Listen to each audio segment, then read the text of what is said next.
An afternoon shooting leaving one man dead, 3 other men hurt tonight, and a community calling for the end of the violence. Ongoing violence right here in Louisville. Hello, everybody. It's our top story on the WHAS 11 night team. I'm Doug Profit. That shooting happened around 12:30 this afternoon. Police saying the men were shot while they were inside a car. WHAS 11 night team's Taylor Woods is joining us live right now from Juvenile Hospital, where the 3 men were taken. And Taylor, have you been able to get any updates on their conditions tonight? Doug, those 3 men are at U of L Hospital tonight in critical condition. Police don't believe they're from the area, and tonight they're counting heavily on the public's help for tips to solve this shooting. This man-made drama that's unfolding before our very eyes. Multiple blocks in Louisville's Russell neighborhood surrounded by crime scene tape after 4 men were shot inside a silver car Wednesday afternoon. Neighbors near the intersection of 12th and Muhammad Ali Boulevard say the gunfire could be heard everywhere. It was like 4th of July, New Year's Eve.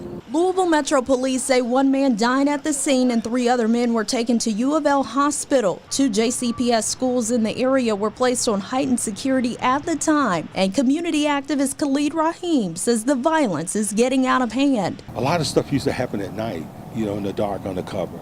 But things is happening, so, it's getting so common. Rahim has been to several homicides over the last few months. He feels the lack of accountability is the reason behind the violence. The product of lack of communication, interpersonal communication. Police spent hours collecting evidence and canvassing the area for witnesses. We have individuals in this city that feel comfortable going around and taking someone's life in broad daylight. And that's 100% unacceptable. LMPD doesn't believe the men are from the area, and they're counting on the public's help for information in this shooting. It's still too early to tell exactly why they were here or if they lived in the area. Obviously, this is in broad daylight, and we strongly believe that somebody saw something. Louisvillians like Sherry Dunn says it's time to put an end to the violence. We're looking for solutions to the gun problems. We need to get to the heart of an individual. And LMPD is asking anyone who knows any information about this shooting that happened at 12th and Muhammad Ali to contact their anonymous tip line at 574-LMPD. Reporting live at U of L Hospital, Taylor Woods, WHAS 11 night team on your side. Taylor, thank you. And right now, more on the story we first broke on WHAS 11 News at 5 tonight. The wife of former Clark County, Indiana Sheriff Jamie Knoll is now also facing several felony charges. Misty Knoll is charged with several counts of theft and tax evasion, according to court documents. She hasn't been arrested because the usual judge recused himself, just like he did when Jamie Knoll was charged. The court is now waiting for the Indiana Supreme Court to appoint a brand new judge to sign that arrest warrant. Jamie Knoll is under investigation, as you know, charged back in November on 15 felonies related to theft, tax evasion, and official misconduct. The man accused of a deadly shooting at Louisville's Dusker Manor facing a judge today. Enos Stovall was arrested yesterday, charged with the murder of Daniel West at the senior housing complex owned by the city on Muhammad Ali Boulevard on January 13th. Today, the judge set Stovall's bond at $125,000 based on his history. Stovall is expected to be back in court on February 8th. Well, in response to that homicide, the Louisville Metro Housing Authority held a security and safety committee meeting today. Dusker Manor residents were able to share their concerns with the people who are supposed to be keeping them safe. WHAS 11 night team's Alex Dieterer and photojournalist Elijah McKenzie report on the changes they want to see made.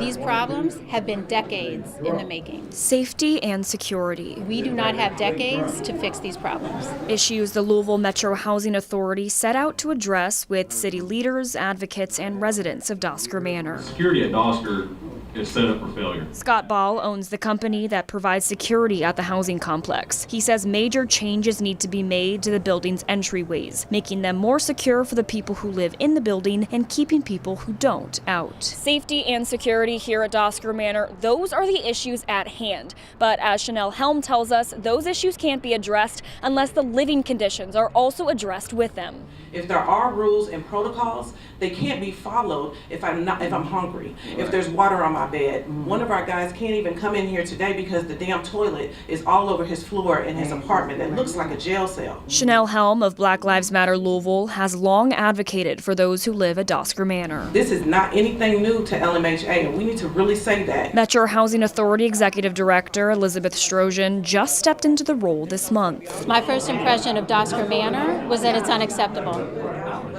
and I will work to change that. She said Dusker Manor needs to undergo a comprehensive assessment. And that's going to tell us what our options are going forward, what we need to prioritize, and what needs to happen with that property to bring it back into good repair for the people who live there. Options, Helm said, need to involve the residents who live in Dusker Manor. The employees here have to be in the rooms with the residents. They have to hear the concerns. The residents have to know how these protocols work. Helm said residents have been asking for a town hall to share their concerns about Dusker Manor freely with the city. In Louisville, Alex Dieterer, the WHAS 11 night team on your side. A new bipartisan Metro Council resolution is also calling for an investigation into the Louisville Metro Housing Authority, the folks who run Dusker Manor. The investigation would include looking at the circumstances of the housing conditions, the leadership and management at the Housing Authority, and identifying any shortcomings in training or policy. The director, Elizabeth Strojan, who you saw on our story again, is brand new to the job. She told us tonight if there are any issues, she wants to know about them. The resolution will still face a vote by the Metro Council. More news here tonight on the night team. A man died this morning in a house fire in Scott County, Indiana. This happened about 45 minutes north of Louisville. His wife tells us he went into the burning home to save the family dog. He thought maybe she had ran back inside, so he ran inside to try and find her. I ended up finding her outside under one of the cars. So I ran inside and army crawled about 15 foot.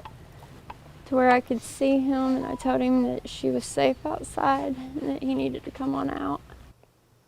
It happened on Redbud Lane. This is just east of Austin, Indiana, in Scott County. The fire started just before 5 this morning. Today, his wife talked to WHAS 11 News photojournalist Emma Gefter, telling us the fire started with a candle in the bathroom. She says the fire department was able to get there quickly, but they were unable to reach her husband in time. And when the flames started around the door, the only way I could think that he could get out is through those windows. And whenever I threw the rock through the living room window, I heard him coughing and saying, I love. That's the last I heard anything from him. The house, as you can see, is destroyed. The Indiana State Fire Marshal is leading the investigation there near Austin. Here in Louisville, Metro Police are investigating after a woman crashed her car into a daycare today. Police say it happened in southeast Jefferson County at Leaps and Bounds Daycare on Hurstman Parkway. Officers say a woman accidentally placed her car into drive instead of reverse. This is a photo from Metro Police when they got to the scene. And as you can see, it crashed right inside the building. Police say nobody was hurt inside or outside of the daycare. The driver was also unharmed. The issue of abortion services front and center at the Kentucky State Capitol today. One Democratic state lawmaker filed 3 bills to increase access to reproductive and maternal health care. One of the bills is called the SHIELD bill, specifically protecting those who travel out of state for an abortion. State Representative Lindsey Burke of Lexington voiced her own personal struggle with pregnancy.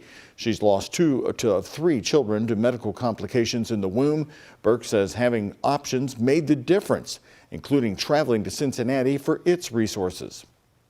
It's not fair that someone should be forced into a horrible situation, make an impossible decision, and then have to live with the fear of being criminalized, attacked, doxxed, whatever, for the rest of their lives.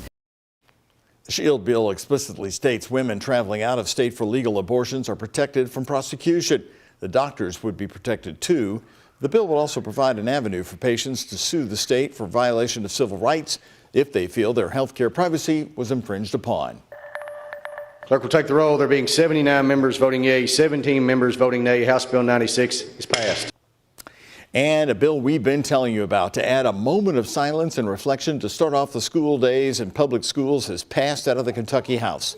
The bill would require 2 minutes of silence at the start of first class of each day in Kentucky public schools. Students, along with their parents, will decide how to use that time, and school personnel would be prohibited from instructing them during silent reflection. Critics of the bill say it's a way to push prayer into the public schools, but supporters say that's exactly what schools need. This bill is now heading to the Kentucky Senate. All new tonight, Kentucky's auditor has released a performance review for the Kentucky Department of Juvenile Justice. A review from CGL Management Group found inconsistencies in isolation and use of force throughout facilities across the state. CGL is an international firm that specializes in criminal justice consulting and planning. It found that the department's policies and procedures for both use of force and isolation are inconsistently defined and applied, and in conflict with nationally recognized practices. The report also found facilities are understaffed, which fuels high levels of overtime, negatively impacting both recruitment and retention. The Kentucky auditor, Allison Ball, said she was alarmed at the findings, but hopes it'll provide a clear direction for improvement.